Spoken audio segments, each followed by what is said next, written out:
ಬೇಕೇ ಬೇಕು ಬೇಕೇ ಬೇಕು.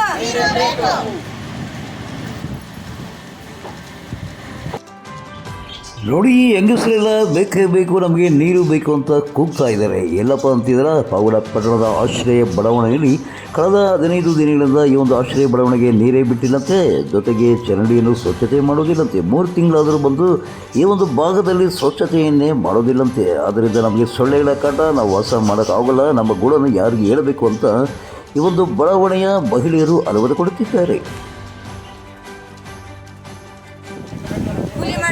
ಅಮ್ಮ ಹೇಳಮ್ಮ, ನಿನ್ನ ಹೆಸರು ಹೇಳು, ಯಾವ ಏರಿಯಾ, ಏನು ಸಮಸ್ಯೆ ಹೇಳು. ಕುಮಾರಸ್ವಾಮಿ ಬಡವಾರೆ, ನನ್ನ ಹೆಸರು ಕುಮಾರಿ ಅಂತ. 2 ವಾರ ಆಗಿದೆ ಸರ್, ನೀರೇ ಇಲ್ಲ. ವಾಟರ್ ಮ್ಯಾನ್ ಕೇಳಿದ್ರೆ ಅಲ್ಲಿ ಸಂಪಲ್ ನೀರಿಲ್ಲ ಅಂತ. ಯಾರು ವಾಟರ್ ಮ್ಯಾನ್ ಅವರು? ವಾಟರ್ ಮ್ಯಾನ್ ಹೆಸರು ಹನುಮಂತಪ್ಪನ? ಏನಣ್ಣ ನೀರ್ ಬಿಡ್ಲಿಲ್ಲ ಅಂತ ಅಂದ್ರೆ ಸಂಪಲ್ ಅಲ್ಲಿ ನೀರಿಲ್ಲಮ್ಮ ಅಂತ ಹೇಳ್ಬಿಡ್ತಾರೆ. ನಾವು ಕೂಲಿ ಮಾಡ್ಕೊಂಡು ತಿನ್ನೋರು, ಅಲ್ಲಿ 200 ರೂಪಾಯಿ ದುಡಿಬೇಕು, ಇಲ್ಲಿ ಟ್ಯಾಂಕರ್ ನೀರ್ ಹಾಕ್ಸ್ಕೋಬೇಕು ಸರ್. ನಾವು ನೀರ್ಗೆ ತುಂಬಾ ಅಭಾವ ಆಗಿದೆ ಇಲ್ಲಿ. ನೀರ್ದು ಅನುಕೂಲ ಹೇಳಮ್ಮ ನಿನ್ನ ಹೆಸರು ಹೇಳಮ್ಮ, ಹೇಳು. ನನ್ನ ಹೆಸರು ಭಾಗ್ಯಮ್ಮ, ಕುಮಾರಸ್ವಾಮಿ ಬಡಾವಣೆ. ಡ್ರಮ್ಗಳಿಗೆ ಕಲ ಸೊಂಪಿದ್ರೆ ಹಾಕ್ತಿವಿ ಅಂತಾರೆ. ಒಂದು ಟ್ಯಾಂಕರ್ ಬಂದು ಅರ್ಧ ಟ್ಯಾಂಕರ್ ಹಾಕ್ಸ್ಕೊಂಡ್ರೆ 250 ರೂಪಾಯಿ ದುಡ್ಡು ಹೇಳ್ತಾರೆ. ನಾವು ದಿನ ಕೂಲಿ ಮಾಡೋರು, ಎಲ್ಲಿ ಹಾಕಿಸ್ಕೊಬೋದು ನಾವು? ವಾರ 15 ದಿವಸ ಆಯ್ತು, ಇವತ್ತಿಗೆ ನೀರಿಲ್ಲ. ಈ ಮೊದಲು ನೀರು ಬಿಡ್ತಾ ಇದ್ರಲ್ಲ, ಇಲ್ಲಿ ಬರ್ತಾ ಇತ್ತ ನೀರು? ವಾರಕ್ಕೊಂದ್ಸಲ ಬಿಡ್ತಿದ್ದೆ. ಈಗ ಒಂದು 2-3 ತಿಂಗಳಿಂದ ನಮ್ಗೆ 15 ದಿವಸಕ್ಕೂ 20 ದಿವಸಕ್ಕೂ ನೀರು ಬಿಡ್ತಾರೆ. ಆಯ್ತು, ನೀವು ಈ ಸಮಸ್ಯೆನ ಅವ್ರು ಹೇಳಿಲ್ಲ, ಮುನ್ಸಿಪಾಲ್ಟಿ ಅವ್ರಿಗೆ ಯಾರು ಹೇಳಿಲ್ಲ?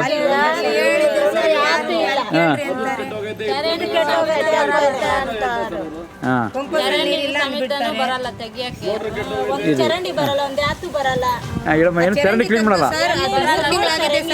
ಮಳೆ ಬಂದ್ರೆ ನೀರು ಹೋಗಲ್ಲ, ವಾಸನೆಗಳು ಬರ್ತವೆ, ಚರಂಡಿ ತೆಗಿಯಕ್ಕೆ ಬರಲ್ಲ.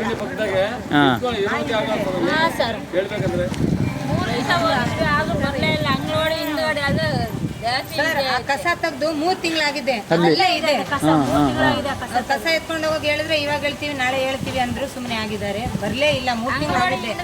ಬರ್ಲೇ ಇಲ್ಲ. ಹೇಳ್ ಬಂದಿದ್ದೀನಿ, ಸೊಳ್ಳೆ ಕಾಟ ಜಾಸ್ತಿ ಸರ್ ನಮ್ಗೆ ಮೇಲ್ಗಡೆಯಿಂದ.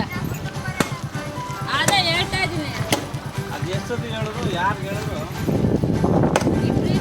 ಅಲ್ಲ, ಇನ್ಫಾರ್ಮ್ ಮಾಡಿದಿರಾ ನೀವು? ಹೇಳಿದಿರಾ ಕ್ಲೀನ್ ಮಾಡಿ ಅಂತ ಹೇಳಿದ್ರ?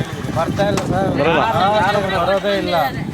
ಮುನ್ಸಿಪಾಲ್ ಹೋಗಿ ಈ ಕಡೆ ಬಂದು ನೋಡಿ, ನಾವೇ ಒಂದ್ಸಲ ಕ್ಲೀನ್ ಮಾಡ್ಕೊಂಡಿದ್ದೀವಿ. ಅಲ್ಲ ಸರ್, ಮುನ್ಸಿಪಾಲ್ ಹೋಗಿ ಕಂಪ್ಲೇಂಟ್ ಕೊಟ್ಟಿದ್ದೀರಾ ಅವ್ರಿಗೆ? ಕೊಟ್ಟಿದ್ದೀರಾ?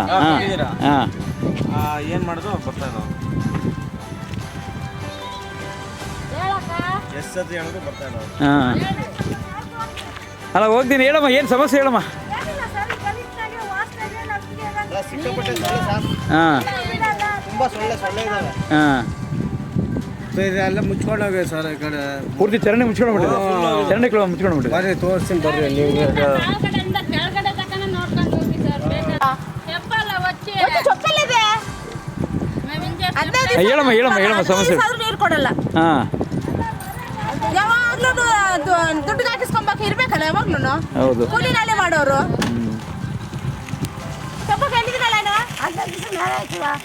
ಬಿಟ್ಟೇ ಇಲ್ಲ, ನೀರೇ ಬಿಟ್ಟಿಲ್ಲ.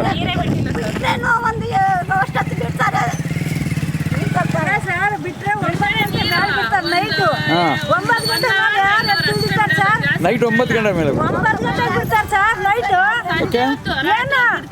ಎಲ್ಲ ಮಲಗಿದ ಮೇಲೆ ನೀರೆಲ್ಲ ಚರಂಡಿಗೆ ಹೋಗಿ ಅಂತ.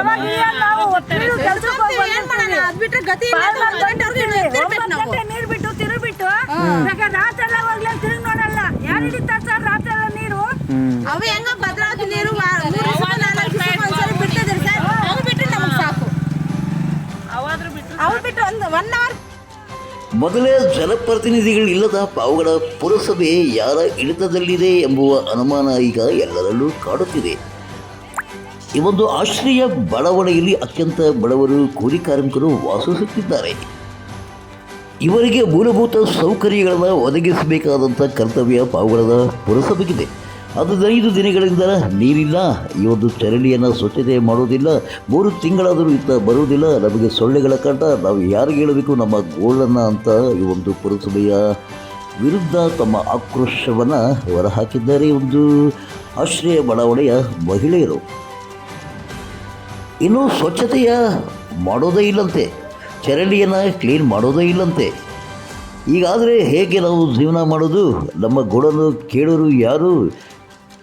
ಕೌನ್ಸಿಲರ್ ಇದ್ದರೆ ಅವರ ಬಳಿ ಹೋಗಿ ನಮ್ಮ ಸಮಸ್ಯೆಯನ್ನು ಹೇಳ್ಬೋದಾಗಿತ್ತು. ಆದರೆ ಯಾವೊಬ್ಬ ಕೌನ್ಸಿಲರ್ ಇಲ್ಲ, ಯಾವೊಬ್ಬ ಜನಪ್ರತಿನಿಧಿ ಇಲ್ಲ. ನಮ್ಮ ಗೋಡನ್ನು ಕೇಳೋರು ಯಾರು? ನಾವು ಯಾರು ಹೇಳೋದಕ್ಕೂ ನಮ್ಮ ಸಮಸ್ಯೆಯನ್ನು ಅಲವತ್ತುಕೊಳ್ಳುತ್ತಿದ್ದಾರೆ ಒಂದು ಆಶ್ರಯ ಬಡಾವಣೆಯ ನಿವಾಸಿಗಳು.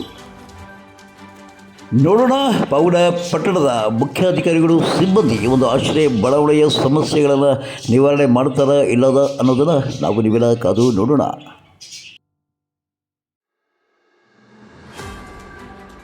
ಪಾವಗಡ ತಾಲೂಕಿನ ತಾಜಾ ಸುದ್ದಿಗಳಿಗಾಗಿ ನಮ್ಮ ಚಾನಲನ್ನು ಪಾವಗಡ ಪವರ್ ನ್ಯೂಸ್ ಎಂದು ಟೈಪ್ ಮಾಡಿ, ಸಬ್ಸ್ಕ್ರೈಬ್ ಮಾಡಿ, ಜಾರತಿಯಲ್ಲಿ ಪ್ರೋತ್ಸಾಹಿಸಿ, ಬೆಂಬಲಿಸಿ, ಲೈಕ್ ಮಾಡಿ, ಶೇರ್ ಮಾಡಿ. ನಾನು ನಿಮ್ಮ ಸತ್ಯ ಲೋಕೇಶ್, ಸಂಪಾದಕರು ಪಾವಗಡ ಪವರ್ ನ್ಯೂಸ್.